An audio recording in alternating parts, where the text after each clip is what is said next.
to episode 15 of Floating Through Film. This week we are doing our another filler episode called Blindspots. Where okay, you don't have to call it filler now. Well, I mean, it's a break episode. A break episode. Right, it's a filler episode right, between. It's giving us a break between between longer series. Yes. And it's called Blindspots, where we choose a movie that none of us have seen. We'll probably change that to where at least one person has seen it. Maybe they pick both movies or something. Yes. And make the other two watch them because I don't know. It leads to more. It's harder to find a movie that all three of us haven't seen. So we'll probably just change that. I think it would be kind of fun for like if one person has seen them and the other two person hasn't seen it. It'll be fun. Yeah. But this week we're gonna be doing Redbeard and Titane. Yes. Because none of us have seen that before or seen either one of those before. And we're gonna start with Titane by. We're starting with Titane. Right? Yeah, we're starting with Titane. I was just gonna say, because it is really surprising that we haven't all seen none of us have seen Redbeard. It really is. I guess we'll talk about that after we talk about Titane. Yeah, we'll start with Titane, directed by Julia Ducournau. It's about a serial killer woman. I'm trying to explain this. Yes, try to explain. About her serial Let me killer read the letterbox. What the letterbox Okay. Well, because the letterbox does not. It's not even what the movie's about. No. So the letterbox description says, following a series of unexplained crimes, of former firefighters reunited with the son who has been missing for 10 years. I mean, that's I get why they don't want want to spoil anything, I guess. But that's just like the crimes are explained in the movie. Yeah. We see them happen. How are they unexplained? It acts like it's like David Fincher's Zodiac or something. Or like it's a detective. It's like no, we see everyone. I wonder who it is. And the firefighter doesn't even come in until maybe not halfway, but at least a quarter, like at least a third, maybe. Yeah, it's pretty far in the movie. Yeah. But anyway, so let's see you try it. So my description of this movie would be you're following around a serial killer who maybe doesn't really have a reason to be a serial killer. Maybe she does. I think that's part of the movie. I don't know. You were saying that about Gone Girl for sure. There's a connection there. Maybe. But she likes killing people. She likes killing people, I guess. She decides to kill a guy, fucks a car, gets pregnant apparently. I don't know what happens, dude. Like after that, she does like change her appearance, finds a fireman. I honestly don't get that relationship also too much. Like, I don't know. I guess my main thing with this is I don't really get what she's trying to say with the movie, honestly. I was the same way. Like, I feel like it's a Cronenberg movie, but where Cronenberg, I actually get the themes and points he's trying to display, and like, whereas his like body horror like really means something. Mm-hmm. This one, I'm just kind of like confused. I saw. I don't know if I agree with this yet. I still need to think about it. But I saw someone I follow on Letterboxd explain it as they thought the director leaving it intentionally left it very vague for people just to draw their own conclusions to it. I mean, that's what I was gonna say. But it was a negative review. He was saying it was in a negative way. So no, it does feel more like it's not trying to say any one thing. Yeah. And that's probably maybe my main flaw with the movie. It's trying to do way too much. Like there's certain moments where you can tell she's trying to say a certain thing, but then the movie completely shifts to trying to say something else with the main guy and main girl, or the father and son. Yeah. And that relationship is kind of its own movie, and then her kind of battle is its own. They really movie. are two different. And then the body horror movie is like, and the body horror stuff is like. It's like a really sweet movie at points, and then all of a sudden it comes like really nasty body horror, but it's like the same character, Cyborg birth, like cyborg birth.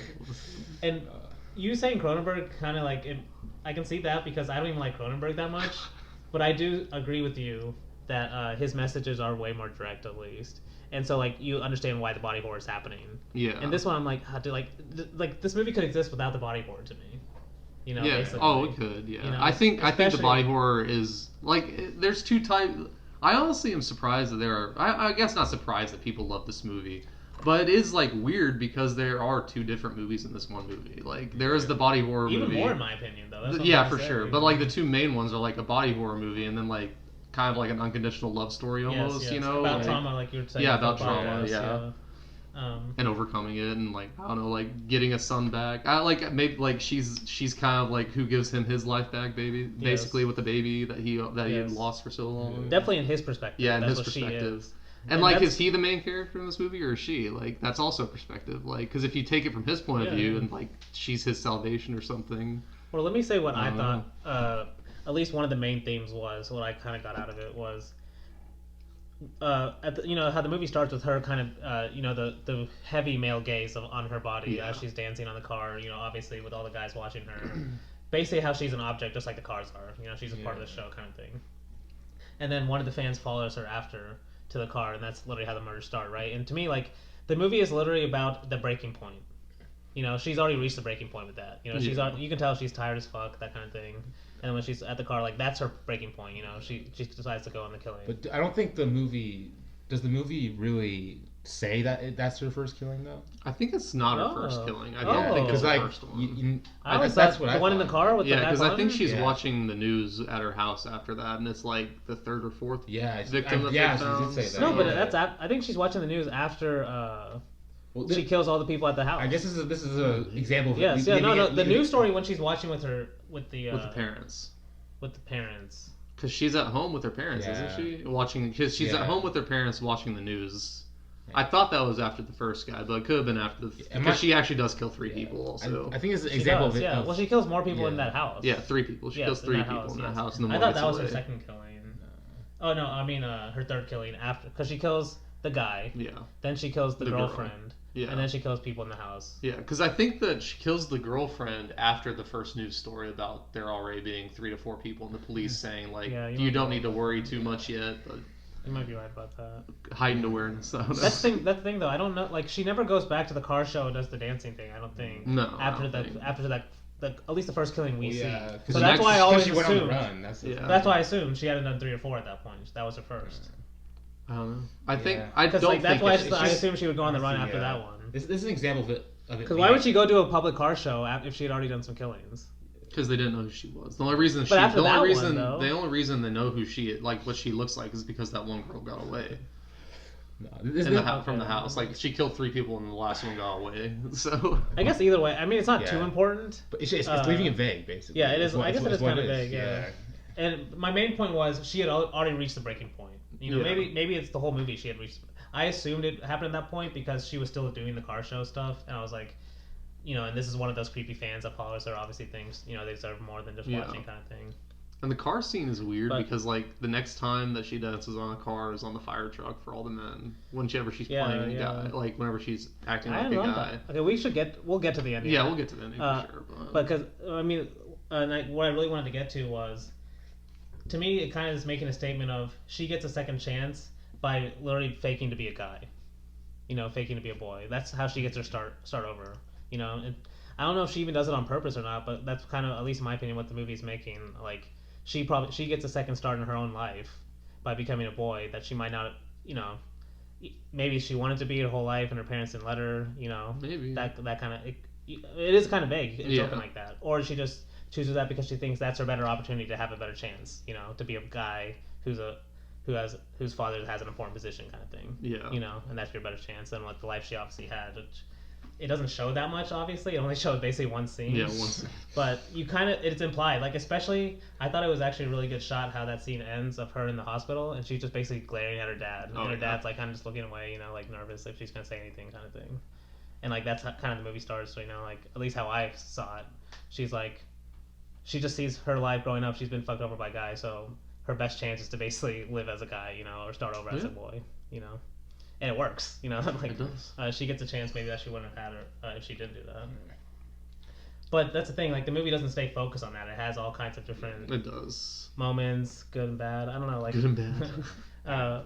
So it doesn't sound like any of us loved it or anything. No. I don't think it's. But are there any good moments like you liked in it? No. I mean the visuals. No. The visuals were like some of like the lighting and stuff was cool. I thought. Okay. It's definitely a well-made movie. Yeah. The acting was good too. Have any of us seen Raw? I haven't seen it. No, I haven't either. I mean, we're probably and that's another reason why we want to do a blind spots where one of us at least has seen it, because we're probably the wrong people to be talking about this. Like, yeah, we're not the demographic. We're definitely not the demographic. Yeah, okay, maybe Blake actually. We can appreciate. Obviously, it's a movie's made for everyone to appreciate. Blake but stuff. Like the themes, we're probably not the best people to be talking about it. Our perspective on it. Yeah. Don't listen to us. Turn off the podcast. Turn off. Okay, we're talking about Redbeard. No, but I mean, I think it was definitely worth watching. No, it definitely is worth watching for sure. I am surprised. It's an was so interesting popular. movie. No, it's so, like that's honestly the craziest thing is that a movie like this is so popular. Yeah. And at least movies like this are still being made also because that is another good thing. Is like because it got nominated for an Oscar or something. It did. I don't They think got so. didn't it get nominated for I Best don't know if it Picture? got. It definitely didn't win. I don't No, know. it definitely didn't win. But I Maybe thought it got I nominated. think in for the Best foreign Picture. category it got nominated. Okay. Yeah. Or international category, whatever they call it. Because it is French. It is, yeah. So, yeah, probably international category. No, like not it matters though, honestly. Like. I don't know. But I'm saying that's why it was probably partly why it was so popular. Okay. Yeah. I guess so. And yeah, and it Actually, says no, a lot. It didn't get nominated. No. Oh, okay. Well, Yeah, and I it says a lot that. It won the Palme d'Or. Yeah, it says a lot that like the people who love this like love it. Oh yeah. Like. And that's how Cronenberg fans are too. Like, I guess a lot of body horror is like. That's true with most movies, so I don't want to. Yeah, but like Titane, I've heard like a lot about. Like I've seen some great reviews too on Letterboxd and Yeah. stuff. People really love it. I just heard a lot of people talking about it. Like, And like I get why movies. some people will love this movie. I do get that because it is an interesting movie. Like it definitely is interesting at the very least. I do think it is a fair criticism that it is kind of unfocused though. Yes, Like I think to me, so too. I guess you kind of said it, but the whole like at least Cronenberg's more direct with his body horror. Like at least I can appreciate that. Where at least he's not. It doesn't feel like the body horror is for no reason almost. Like I feel like it is in this one. Yeah. We were talking. I don't know if anyone listening to this will have seen it, but Men, Alex Garland's new movie, kind of has a very similar ending to this one, where it's like, in my opinion anyway, it's very my opinion, but it just feels so unnecessary how much graphic and body horror gets at the end. Especially, and honestly, this one it feels more out of place than in Men, but because Men kind of feels like it's building up to that, but this one, it just feels like it's such like a sweet movie at points. It's like almost like a family drama at points. Yeah. And then it just all of a sudden comes back to this like. It is weird because she is kind of just making you root for the serial killer, that's trying to. Yes. And like I don't know, maybe this is a problem because like I don't know if you guys have an opinion on this, but like I honestly don't know if serial killers can like change. Like I don't know if we can change the way their brain functions like that because like if you're a serial killer killing people like this much, like I don't know if you can be like. Normal again, which is kind of what the second half of this movie is all about, like her trying to be normal again. So if you're saying in real life, I don't know. No way. Okay. But like that feels like a core point of the movie is like you can like. That's why I think this is a movie and not real life in terms of her being a serial killer. It's on the same level of like her giving birth to like some cyborg baby, or like having a baby with a car basically. Yeah. Like it's not supposed to be realistic, like because I don't like in real life. Obviously, that relationship probably would not work. No. Even between her and the father, but it's kind of like it's not. I don't want to say it. It's a movie world, It is. where you're making certain assumptions. Where like, okay, maybe they will, because of the moments we've seen in the movie, they will be able to figure it out in the end, kind of thing. Even though in real life, basically no chance that would ever happen. Like, no. I mean, it was like we like look up later. It's based on a true story. It all Based on a happened. true story. It all happened. Except for the cyborg part. Okay, obviously. That was added. No, but do we have any last thoughts on it? Like, who picked this? Like, how, I think Blake. I think it was. How did you like? I don't know how all of. Like, I think it does seem like you would know the most about this movie. I would know the most. I've heard about it a lot. No, yeah, I think that's just the way that's how we got to it. It's like we'd all heard about it a lot, and we wanted to do like an older one. I mean, we were looking through. Yeah, we were just looking through. We were just looking through all the movies. Yeah. No, Maybe at some point I'll watch Raw. I'll definitely watch Raw at some point. Yeah. I honestly think I will like the dad version of this movie more, but yes, like if you take it from the dad's perspective more so than like and just I don't know. Maybe we're just sexist men, so that's all. We're just sexist men. No, I do actually think you make a good point. Or if it was more even, he comes in earlier in the movie or something. Yeah, I don't know. I like this isn't a movie I'm like screaming to go back to, No. So I don't know how often or if I'll ever revisit it again. But it's definitely at the other time. It's not a movie that I like. exists. If someone says they love it, I'm not going to be like, I'll understand you're dumb, at least, like or yeah. something. I can see why people would like it. Yes. It's definitely not my stylistic choice. It's Definitely like not for the me, directors yeah. I love, really. So it's like almost the opposite, but. Yeah. No, I guess we can just move There's on to definitely Redbeard though. yeah, if we you can guys move want to, if you guys are done. And or also, have all your- there's a clear distinction between it's a bad movie and I don't like this movie. For Yes. sure. I think that's an important thing to note. And okay, yes, that's a good point. We should say all. Is that for all three of us though? Yes. Really? And to me, it's not even like I don't like this movie. It's like I'm glad I watched it once, but but it's like not something I'll ever think about really or want to come Probably back. never watch it come again. Back to it, but, Yeah. I'm glad it exists. You know, yeah. So. And at least people are swinging like this, rather than just boring movies. Yeah. Leave it to the French. No. Yeah, that's true. That's a good point. Yeah. And she's still is this her second or third movie? So yeah, what, second feature probably? I think I'm she only pretty has sure like you're 4 right, on yeah. Letterboxd, and check. Raw was her first big one. So. I'll check, but yeah, I'm pretty sure you're right. Yeah, but we can just go on into Redbeard, which I'm honestly surprised I had never seen this movie because I've seen like most of Kurosawa's filmography. Yes. But I'm really giving myself away also because it's over 3 hours, and I just don't watch movies that long very often. So Even though you've seen the samurai ones that are long, Hell yeah. haven't you? I mean, well, I mean, it took me a long time to get to Kagemusha too. It took me till last year to get to that one. So. It's always intimidating to watch a long movie, like, and It then when is. you watch, you're like, why didn't I? Exactly. Do this I was before? watching this in the first 30 minutes. I was like, why have I never watched this before? No, I know. Even though, we'll talk about it when we get to the movie, but I was starting to have my doubts at the beginning. Oh, And I'll really? get With into what? it. Okay, get into Just like, it. Well, we're already into it. Okay, so. okay. Directed by Akira Kurosawa. Yeah, if you don't know. directed by Akira Kurosawa. What year is it? 1965. 66, I think. 66? Ooh, yeah, 868, I thought. Is it 65. Oh, 65. wow, you're both Yeah, no, I was surprised how early it was. I was thinking it was later Kurosawa, but I mean, I guess you. I mean, it's after what is Yojimbo and 65, later Sanjuro. Kurosawa. Yeah, Kurosawa. Yojimbo and Sanjuro were Mid- early stop. 60s. Like, No, in terms of Yeah, no, yeah, middle, year, middle. not Yeah. actually mid. I think but, like I would consider it like more middle later Kurosawa, but But either way, oh damn. Well, I mean, this is the last one with Mifune, so it's yeah, definitely probably Yes. later. Oh so my gosh, like, that's another reason why I'm surprised I haven't seen it. yeah, me too. and the movie is the reason why they broke up. They kind of Basically. broke up. Yeah, because of the troubles of filming it. Like, it took way too long, and Mifune got mad. I mean, this was probably the last straw, but they'd Oh, yeah, worked of together course. so much So- that, I mean, it was just probably a bunch of things that they were probably just like, I'm done with you, so kind of. It's like a Herzog-Kinski Yeah. Relationship. Oh.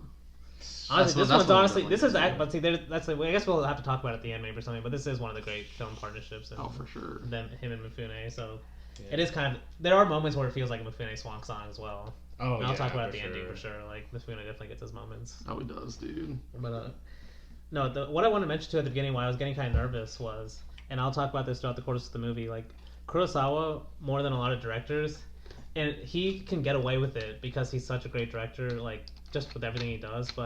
And he is very basic, maybe too heavy-handed with like his like almost simple messages, where like, and I'll explain it at the beginning in terms of, he's almost like. He's playing it so hard how much the guy hates to be there. Yeah. How Oh, yeah. everyone hates to be there, And like you can tell almost he's gonna do the flip almost at the end. Like and in a lesser director's hands it's like you can see like they would do it badly, basically. It wouldn't be Kurosawa doing it. But like when Kurosawa does it, and that's what makes the movie so great, you still feel like you feel exactly like he does by the end. You're like, okay, I'm glad he's staying, he's making the right choice. Yeah. It's kind of it's like a corny ending, but like it works because he's so honest throughout the whole movie. It's a corny And that's what- ending because you spent 3 hours watching this guy grow. So. Yes, and he does actually experience his, like, obviously what we'll talk about the movie, all the stuff he sees. That's what makes the ending so special. And the end, that's why I was getting kind of nervous at the beginning, like, oh, damn, is he actually gonna, like... It just felt so, easy, like, every character was, like, telling him how bad it's gonna be, how he's gonna hate it. And I kind of liked it. Now I like it more going back and watching it, because I was going through some of the notes I had, like, and a lot of the quotes are, like, he actually has a quote, like, I'm definitely leaving right away. And at the end, he's like, I'm definitely not leaving. I'm definitely not leaving. No matter what you say. Like, literally exactly Yeah. opposite, Yeah. But, what do you guys think? Like, I've been talking. No, I loved it. Yeah, okay. Really, I was drawn a lot to Mifune because it felt like kind of a lot different from a lot of his roles that I've seen from him. Like, a lot of his roles are usually more, he's more of an angry, flashy, like just loud character, and then this He's one got more. he's like, more active screen presence in a lot of his yeah, movies. he's more down to earth in this movie. Yeah. He's not. Yeah. And I loved how also this whole story. It's interesting seeing Kurosawa tackle this because I feel like he never gets this reflective and like and this subject in general too. He's never really focused on The closest is Ikiru to me. Ikiru's. yeah, Similar themes. but like- even though they are much different movies, I feel like. Oh yeah, definitely in terms of what they're showing, but in Yeah. terms of themes, that's probably the closest I can think. Yeah. Just looking through. It just it just didn't feel like any Kurosawa movie to me though. like, which I thought was. In really, some ways, I would agree with that, but yeah, it's just a different. It feels like a different change of pace for him, and I appreciate that. So. I think that's a good point. It is it's a lot slower than a lot of his movies. Oh yeah, you know? But you can still see the Kurosawa camera movement. Oh, exactly. Oh, sure. the framing's incredible. Yeah. The long lenses. Oh my gosh. Yeah. And that's what honestly makes it even better. In some ways, it's like he's still using a lot of the same styles, like how you would film an action scene or something, but he's doing it with just like doctors in this like cramped space. You know, you're almost getting tired with them with how much they're having to see. You know. Well, I mean, the first surgery scene that he's in, that's like an that's actual action scene. So yes. Okay, yeah, that's honestly one of his most exciting scenes, Yeah. like that he films. Yeah. And then there's the one action scene in the movie. Oh yes. Yeah, Okay, it felt like just like him just being like, oh yeah, here's the old Mifune. Yeah, back. he had to give us Old that. Mifune. Yeah. It's a great fight scene too, honestly. oh, it is. It's fantastic. Yeah. I thought it was interesting, like they're samurai, like in the movie, like the guy carries a samurai sword, doesn't he? It's set during But, like he like drew Which like period? I thought it was like in the period.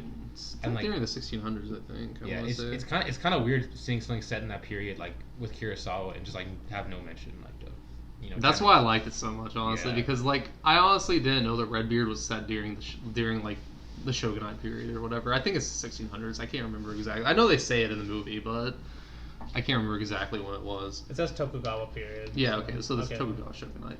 So it is during that, because like that was one of my favorite things. I didn't know that was like what this movie was kind of about like a doctor during that period, because that is a really interesting subject. Because he even says it. He's like, yeah, doctors, it kind of just feels like we're just here to watch people die, you know? Because like we know what's wrong with them, but we can't do anything about it. Yeah. For a lot of things. So like, I mean, that's part of, and honestly, that's one of the themes of the movie itself.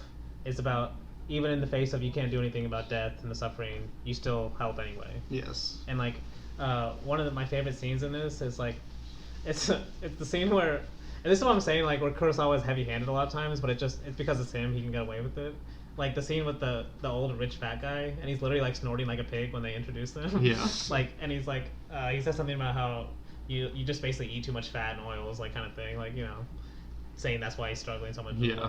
But then when he leaves that guy, there's like his assistant or something that's in the house with him, basically saying like, why do you guys even do anything anyway? If you know they're gonna die, you can't do anything. And like you can just tell Redbeard's so mad at him, but he just doesn't say anything. Leaves. Then he says something like, "It's just part of being a doctor. You have to you have to just listen to what the rich people say," kind of thing. Yeah.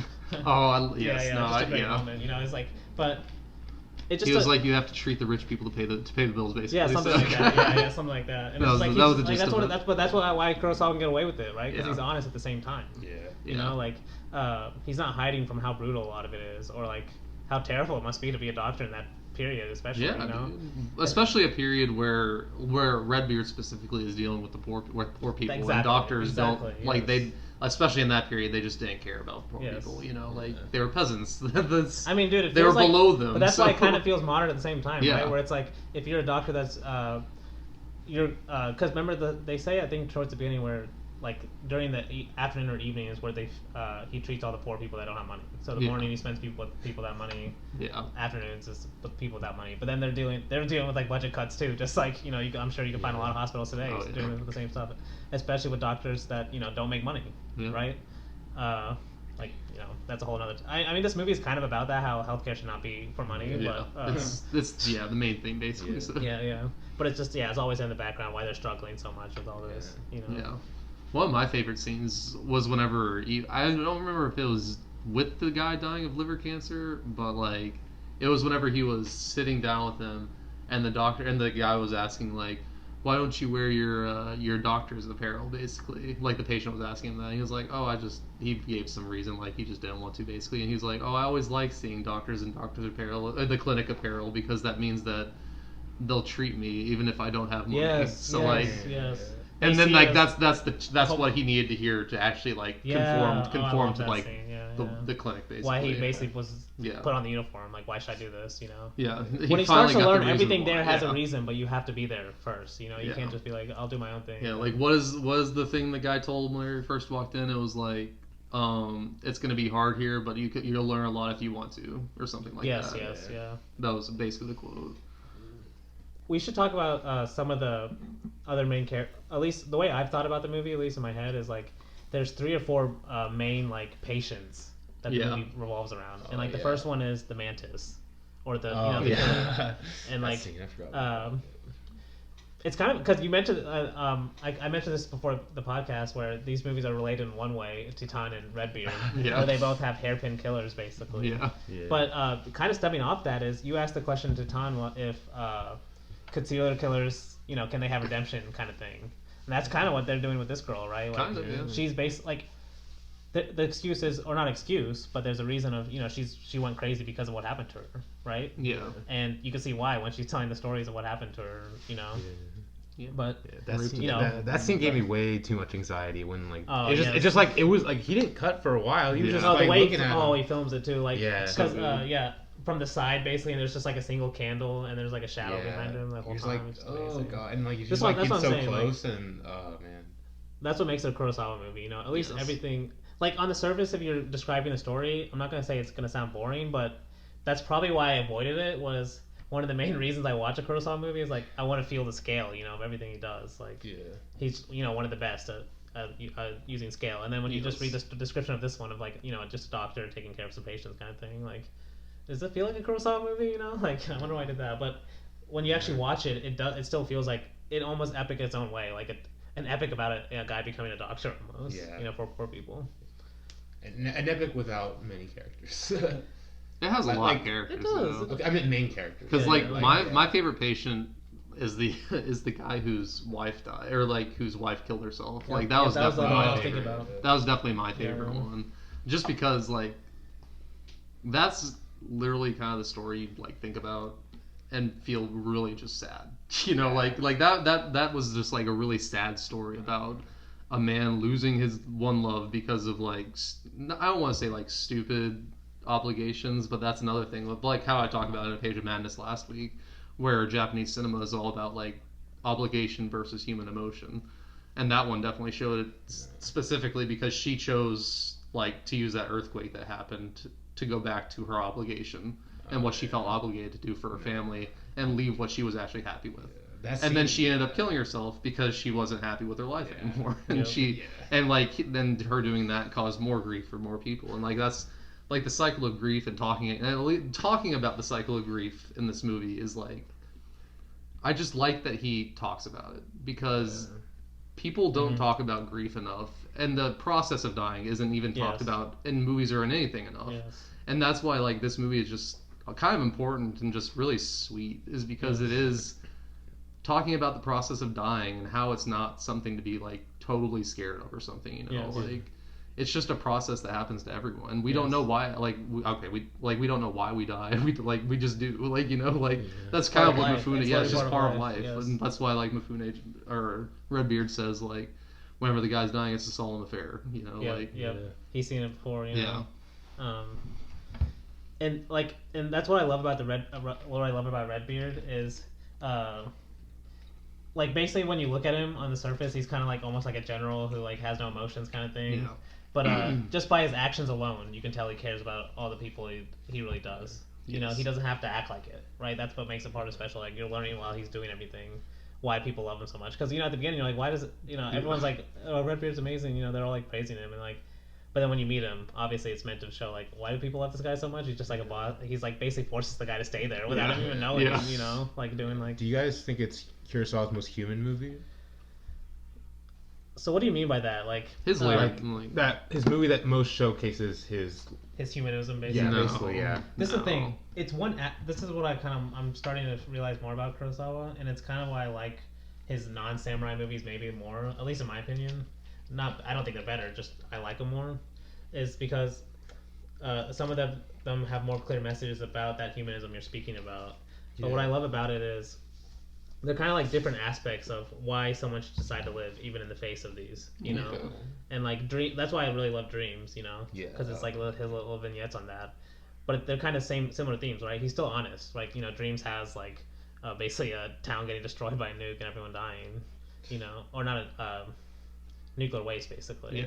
But he's still honest about what he thinks is going on in life, like you were saying. He's very honest about death, in this one especially. Not only death, but trauma as well. Like for sure. because a lot of these people are just being sent over here but he's actually showing them like these people still deserve, care and love, just like everyone else, even if they've had traumatic experiences in their past. And that's true with the two other characters that I don't think we've mentioned yet that I really wanted to mention was the girl that they save from kind of like the brothel, I guess. I don't know what they call it, but basically the brothel, the girl they save, and then the boy that she basically starts helping, in secret, yes. And it's because I love that. Basically, where the movie comes together for me is that scene with it's basically right after the intermission where they decide to take the girl, right? And then that's when the new doctor, he basically, you can tell that's what the intermission is basically when he decides, because Redbeard says to her, or says to him, that this is your responsibility now. You have to take care of the girl. Yeah. And so you can tell basically at that point he's going to be sucked in, And so after that, my favorite scene in the movie where it starts to come together is when he gets sick, taking care of her. And then she just like almost natural, where she just starts taking care of him, And that's when she starts getting better, right? When she starts taking care of other people. And then she starts taking care of the boy. And when they're having to hide, literally at a hospital, they're having to hide because she still has, because there's still people getting mad at him for stealing food, even though he's like a boy. But she still has to hide. Yeah, it just kind of this kind of almost love passes on, right? Yeah. And that would not have happened if they'd never taken that girl in the first place, right? And that's kind of like, I think at least Redbeard has that knowledge, and that's why he never speaks about it, but he's always wanted to do it. And that's kind of where the movie made sense to me. And you can kind of see it from there to snowball, right? Yeah. And that just, the doctor's one of them. He's just one of the characters where that happens to. Because, what's his name? I think his name is like Sahachi, something like that. The guy with the wife that you were talking about with the flashbacks. Because remember, he says that's when I decided to come here and help, because I wanted to just help others the way, after that happened. Sahachi. He says basically that's the reason why he came to work at the hospital, because he wanted to help others, in memory of her. Yeah. And they're all saying like how sad it is that he had died because he never thought about himself, right? Yeah. But like that wasn't his whole history, obviously. So that's kind of what I love. All the characters have their little kind of back history and their like kind of reason for doing what they're doing. They do. No, I really like the scenes where she's taking care of him, because that honestly, whenever I was watching, I felt like it was a fever dream almost. Because like he said that afterwards, like to him, it felt like he was in a fever dream. He was already out of fever dream. Yeah, but like it felt like not completely real, like that she was. That's what I'm saying. Progressing that fast. It was like it was pretty interesting. That's what I'm saying. It almost felt natural. Like there was like a, I don't want to say it's animalistic, but like almost kind of like there was a being in need, and then she just needed, it just had to happen, almost kind of thing, right?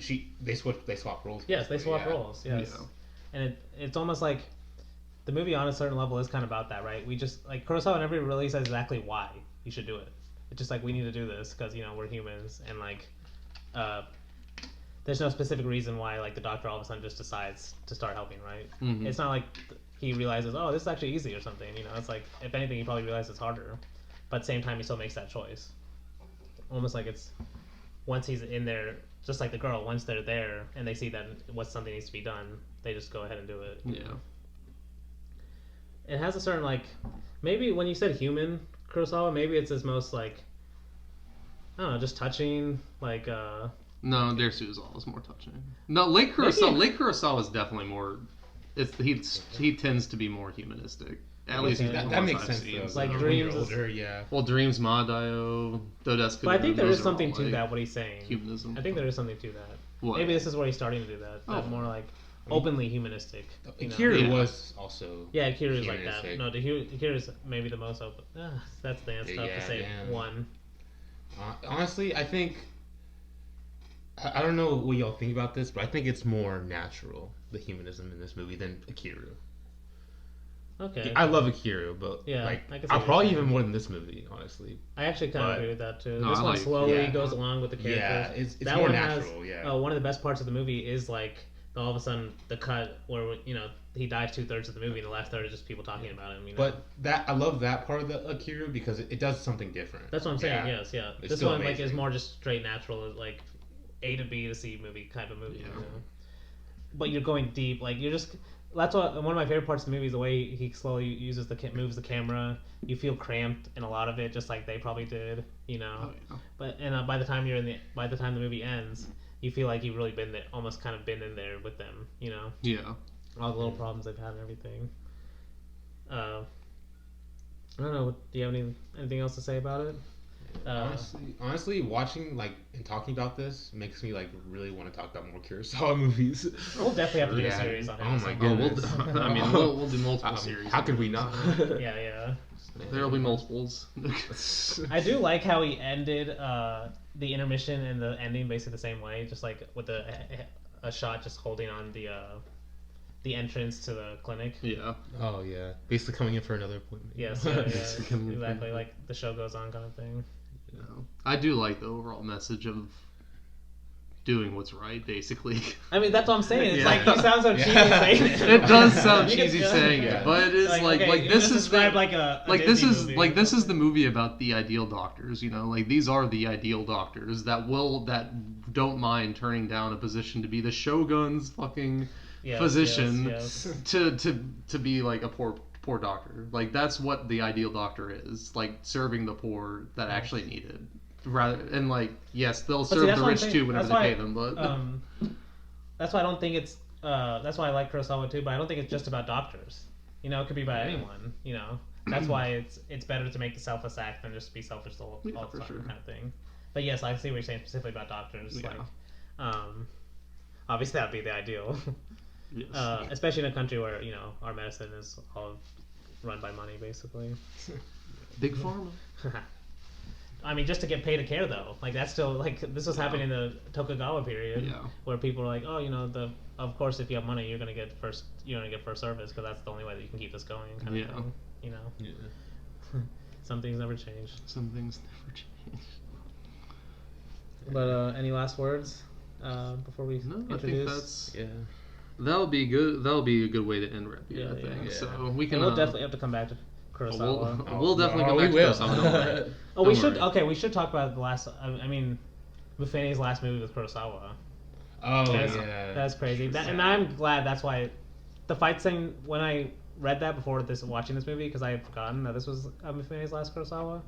Watching the fight scene after that, it kind of just made it even better. You know? Did make it better. Like, okay, yeah, you got one last fight scene, and he's a doctor of all things. One last fight scene. You're just not expecting it. You're not expecting it. Just almost random. One last fight scene, he's doing it just to make more money. No, I'm just kidding. and then he moves Send on all of to them to the clinic. We'll fix them up. That's basically what he did. Okay, he's saving the girl. No, yeah, I know. No, he was doing it like a pacifist, just breaking bones instead, which is awesome. See, this is why we need a Redbeard too, where he's like training the new doctor about his fighting techniques. And I'm like, I gotta pass this along too. You know? What if someone comes and tries to take the girl again?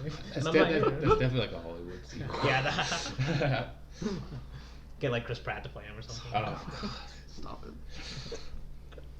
Okay. But okay, yeah, you should introduce your. Yeah, we can go into. We're going to our new series next week. So our new series, we are doing early Studio Ghibli. Since we aren't going to be able to do all of them at once, obviously, because they have over 20 movies. Yeah. So we're going to narrow it down to early Ghibli. That was my choice. And we're going to start off with... The first movie's not even going to be a Ghibli movie. It's going to be Nausicaä, The Valley of the Wind. But we're doing Nausicaä and Castle in the Sky, which is the first Ghibli movie. Both Hayao Miyazaki. So Nausicaä is his movie he did before... Nausicaä was Miyazaki's first huge, massive movie. Did Studio Ghibli but it was acquire it though afterwards? Oh yeah, it's a Studio Ghibli movie. Like that, it's literally under the Studio Ghibli tab. But it wasn't a Ghibli movie. It's not a Ghibli movie. Oh, okay. Wait. Okay, so wait. No, so it's Miyazaki owns it. It's just not. It wasn't produced by Studio Ghibli. Okay, it was so produced at by the time it wasn't, but now he was working with Toei. I think we'll get into this next week, but he was working with Toei. You'll have to talk about how Studio Ghibli started and everything, because I always thought it started with Miyazaki. So it did start with Miyazaki. Oh, it did. Okay, it started with Miyazaki and Takahata, but okay. It was after Nausicaä. After he made the movies already. It was after he made a couple, This is their his United Artists. Basically. I mean, that basically, yeah. Okay. Because he started He started Studio Ghibli because he wanted a place for animators to come and actually make good movies. So, basically, so. That is one of the best parts about Studio Ghibli too. Yeah. Kind of crazy that exists. We'll definitely get into that later because they definitely changed the industry a lot. But like just the animation industry in general with the way their studio work. But yeah, we'll definitely be getting ready for some good ass movies. Okay. So. Getting ready for Danny to be a hater. No. No, that'll come in part 2. That'll come in part 2. Okay. So We're skipping Spirited Away and Princess Mononoke. no, those are coming in. Those are coming It's in. like the best 2 movies. Oh well, come on. Okay, Spirit Away maybe not, but like Oh. Princess Mononoke. Okay, see, I like. We'll talk about it. We'll talk about it later. I might change my mind too. So. Princess Mononoke and Spirited Away aren't going to be in early Ghibli. Yeah, that'll be after the series. So. Yeah. Because we're not trying to be Miyazaki heavy, at least too heavy. You know, It'll still end be up it'll being be Miyazaki heavy, basically Miyazaki. So. Yeah. But yeah, so that's what's next week. That's next week. So we hope to see you floating in the clouds.